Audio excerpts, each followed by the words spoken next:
돈이 되는 뉴스로 이어갑니다. 한국투자증권 이프랜드에어 김민진 차장과 함께합니다. 안녕하세요. 안녕하세요. 네, 시장 모처럼 만에 반등다운 반등을 보여주고 있습니다. 그 안에서 투자 의견을 어떻게 우리가 좀 잘 정리해 볼 수 있을까라는 고민 기사를 통해서 확인을 해보시죠. 먼저 배터리 이야기 해볼 텐데요. 완성차 생산 차질의 원가 부담이 이어지면서 K배터리 2분기 실적 엇갈릴 것으로 전망이 되고 있습니다. 물론 오늘 다 반등을 하고 있어서 이 기회를 어떻게 우리가 구사를 해야 할 것인가 고민을 먼저 해보면요. 과거 데이터 어제까지 5거래일간 주가 하락률이 나와 있습니다. 낙폭이 좀 큰 쪽은 LG 에너지 솔루션이고요. 거의 낙폭이 거의 비슷하네요. LNF는 18% 가까이 밀렸었네요. 그동안 개인은 이렇게 순매수를 보였습니다. 다음 보시죠. 수익성계에서는 삼성 SDI가 3사 중에서 유일하게 호실적이 나올 것으로 예상이 되고 있는 상황이고요. LG 에너지 솔루션은 수익성이 안 좋아질 것으로, 특히 SKO는 적자가 지속될 것으로 전망이 되고 있습니다.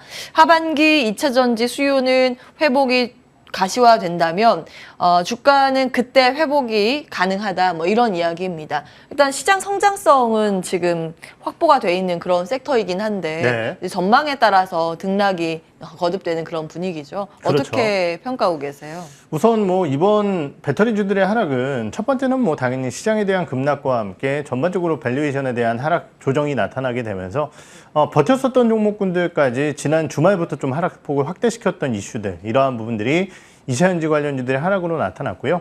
특히 이제 LG에너지 솔루션의 애리조나 공장에 대한 투자 재검토 소식, 이러한 부분들에 따라 아무래도 이제 LG에너지 솔루션 그리고 테슬라 쪽과 연관되어 있는 기업들, 이쪽에 대한 밸류 체인들이 많이 흔들렸습니다. 아까 이제 저희가 LNF 짚어봤지만은 LNF뿐만이 아니라 나노신소재라든지 SKC 이러한 기업들이 관련 밸류 체인으로 엮여 있는데요. 이러한 부분들의 하락이 컸고요.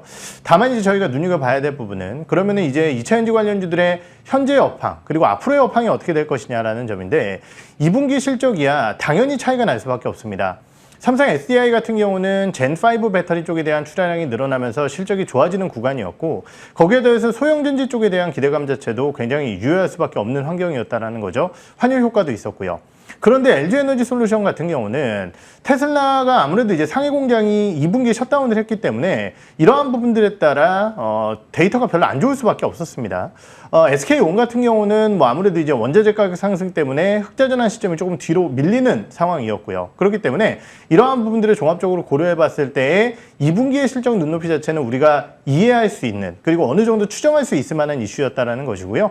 앞으로 어떻게 될 것이냐라는 점인데 5월 달에 배터리 데이터를 살펴보게 되면은요, OEM 차종 업체들, 그러니까 완성차 업체들 같은 경우는 테슬라를 제외하고 YOY 데이터가 모두 다 성장을 했고요.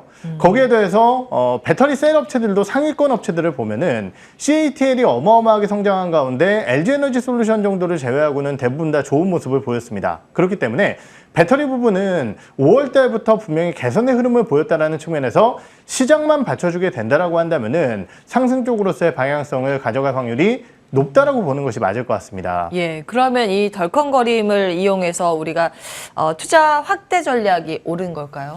우선 이러한 시장 분위기가 이어질지에 대한 논란이 필요할 것 같아요. 예. 오늘 시장의 상승에 대해서 여러 가지 이슈들이 있겠지만은 정말 우리가 휴전에 대한 이슈들이 확대가 된다라고 한다면 당연히 2차전지 관련주들은 긍정적인 포인트를 가져가는 게 맞을 것 같고요. 종목 기준으로 본다라고 한다면은 아무래도 이제 양극재 업체들은 당연히 탑픽으로 보는 게 맞을 것 같습니다.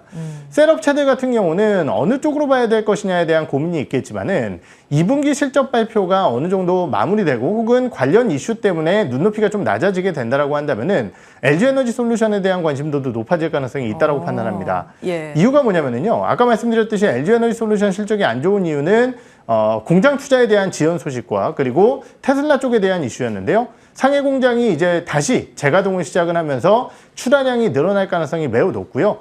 거기에 더해서 애리조나 공장에 대한 우려감은 있지만은 오하이오 쪽에 얼티움셋 이쪽에 대한 공장이 또 가동이 되게 되면서 당연히 출하량이 늘어나게 될 것입니다. 그렇기 때문에 하반기의 실적 개선 가능성은 LG에너지솔루션 쪽에 좀 무게를 둬야 되지 않을까라는 판단을 드려보도록 하겠습니다. 예, 이 기사 내용이랑은 좀 다르네요. 예, 관심주는 셀 3사 가운데서는 LG 에너지 솔루션 이쪽에 주목하셨습니다. 가장 덩치가 큰 회사이기도 하죠. 그렇죠. 말씀드렸듯이 이제 분기 실적은 어느 정도 뭐 반영이 됐다라고 치고요. 그 이후를 좀 노리시는 분들이라고 한다면 예. 엔솔의 반등을 기대해 보도록 하겠습니다. 긴 관점이라는 점 정리해 드립니다. 다음 기사 열어보겠습니다. 주주 달래자. 제약바이오사 올해도 줄줄이 무상증자 예고가 되고 있습니다. 올해 무상증자 현황이 나와 있는데요. 한 주당 배정 주식 수입니다. 한 주 들고 계신 분들은 지니너스 2주 앞으로 받게 되실 거고요. 8주 주는 쪽 여우 크네요. 노터스. 예. 한 주 정도가 좀 많은 편이고요. 여기는 네. 예, 너무 적긴 하네요. 예. 예, 다음 보겠습니다. 무상증자 효과 때문에 그 전까지 뭐 주식이 요즘 급등하고 있어서 관심은 많이 받고 있는 상황입니다. 그러나 이것이 실질 가치에 사실상 변화는 없죠. 무상증자로 끌어올린 주가 그 지속도 오래 가지 않는다는 분석입니다. 무상증자 이슈보다는 기업의 본연 가치를 알고 투자를 해야 한다라는 이야기입니다. 당연한 이야기긴 한데. 그렇죠. 예. 근데 무상증자 발표하고서 그 실제로 배정되기 전까지 주가 퍼포먼스가 일단은 네. 좋잖아요. 그래서 눈길이 가긴 가는데 어떻게 조언을 해주시겠어요? 관련 내용에 대해서 좀 말씀을 드리면은 자본금에 대한 계정 내의 이동입니다. 그렇기 때문에 회사 가치에 대한 변화는 별로 없죠. 그런데 이제 무상증자가 왜 주주 가치의 재고로서 평가를 받게 되느냐라고 한다면은 아까도 말씀드렸지만은 이러한 자본금 내 계정을 이동을 통해서 전반적으로 주주들의 주식 수가 늘어나게 된다는 효과가 있고요. 거기에 더해서 무상증자를 하는 기업은 당연히 재무구조가 어느 정도 괜찮은 기업들이 무상증자를 하게 됩니다. 그렇기 때문에 회사의 자신감을 표현할 수 있겠죠. 마지막으로는 이제 주가가 낮아지는 효과를 발생시키게 되는데요. 보통 이제 2만 원짜리 주식이 1대1 무상증자를 하게 된다라고 한다면은 주가의 변동성이 없다라고 가정했을 때 권리락 시점에서는 10,000원으로 출발을 하게 됩니다. 그렇기 때문에 절반가량 주가가 떨어지는 효과가 발생이 된다는 거죠.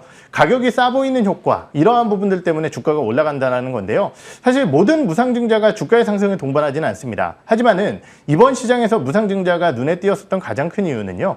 첫 번째는 시장 예상을 뛰어넘었었던 무상증자 비율 때문이 아니었나라는 판단이 듭니다. 지금 얘기한 노터스뿐만이 아니라 공구먼 같은 경우도 최근에 급등세를 보이고 있는데요. 다 이러한 현상 때문이라고 볼 수 있겠고요.